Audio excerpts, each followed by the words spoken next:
Well, this all concerns something known as neighbouring rights. You might be familiar with scrolling through Google's search engine or on Google News like here in France, and you'll see articles, videos and photos from a variety of different news publishers and media organisations. Here in the European Union, as well as around the world, there's been a large effort to try and focus on forcing big tech companies like Google to pay for the right to show this kind of news content.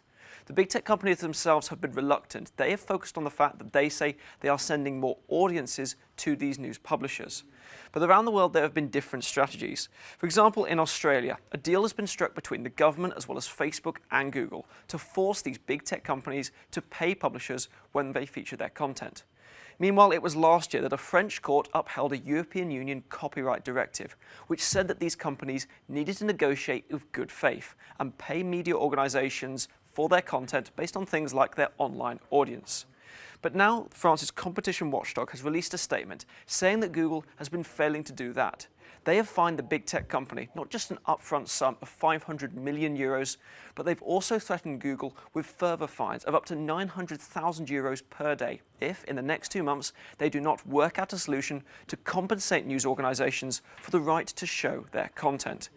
In a decision that was spoken about by the organisation's president, Isabel da Silva, she said on Twitter that this was a firm sanction to show that France was committed to this law, unlike, she said, Google was. Well, the big tech company has responded. They have said they were disappointed with this ruling, but they would comply with this verdict, forcing them to pay 500 million euros.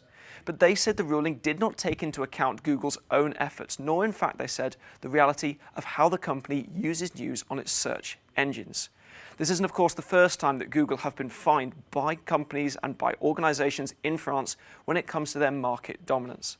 But Annalise, this decision in France by the competition watchdog is likely to draw the eyes from across the European Union because France is the first country in the 27 member state bloc to implement this directive and force big tech companies to pay for the right to show news content.